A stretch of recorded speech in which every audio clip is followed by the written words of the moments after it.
पता है भाई बहन में बहुत मोहब्बत होती है। इतनी मोहब्बत होती है कि मतलब बहन अपने भाई से हर बातें शेयर कर सकती है, बहुत खुशियों से रह सकती है। माँ तो कभी जुदा नहीं करती अपने बच्चों को, लेकिन एक तीसरा इंसान आके भाई बहन को अलग कर देता है, माँ को अलग कर देता है, माँ से दूर कर देता है, माँ की सारी खुशियाँ छीन लेता है। ऐसा होता है तीसरा इंसान। तीसरा इंसान ये क्यों भूल जाता है कि माँ तुम्हारे भी घर पे है, भाभी तुम्हारे घर पे भी है। तुम आज किसी को दूर करोगी, कल की तुम्हारी भाभी तुम्हारे भाइयों को अलग करेंगे। तो तीसरा इंसान आके ना ज़िंदगी बर्बाद कर देता है। सबके साथ हुआ होगा, वही साथ हमारे भी हुआ कि जब खुशी दे नहीं सकते तो खुशी छीनने का हक मत रखा करो। एक बेटी बहू बन सकती है, एक सास माँ बन सकती है।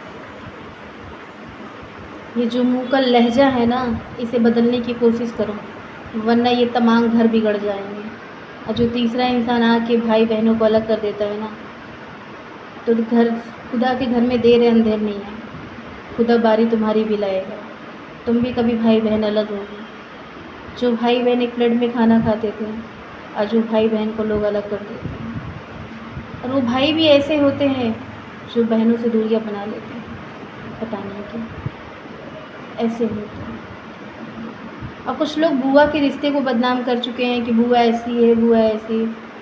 तो मैं बोलना चाहती हूँ कि वही बुआ तुम्हारे बाप को खाती नहीं थी, खिला देती थी। वही बुआ तुम्हारे बाप के लिए बहुत कुछ की है।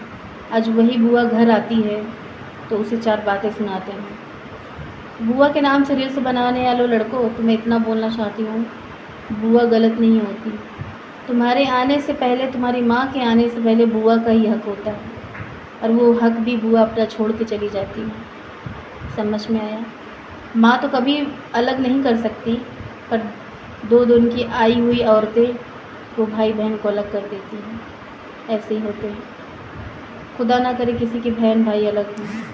और कुछ औलाद ऐसे हैं जो माँ को तकलीफ़ दे के पाँचों वक्त की नमाज़ पढ़ते हैं। कुछ औलाद ऐसे हैं जो 5 वक्त की नमाज़ पढ़ते हैं, सोचते हैं खुदा राज़ी हो जाएगा। जब तुम्हारी माँ नहीं राज़ी तो खुदा भी नहीं राज़ी। किस बात की जन्नत की तलाश करते हो? जन्नत तो तुम्हारे घर पे बैठी है। जब जन्नत की तुमने तौहीन किया है तो खुदा तुम्हें कभी माफ़ नहीं करेगा। खुदा भाई दे तो अच्छा दे, भाभी दे तो अच्छा दे, रिश्तेदार दे तो अच्छा दे, वरना ये भी ना दे। ऐसे लोगों से बहुत दूर रहा करो, ये तकलीफ़ देते हैं।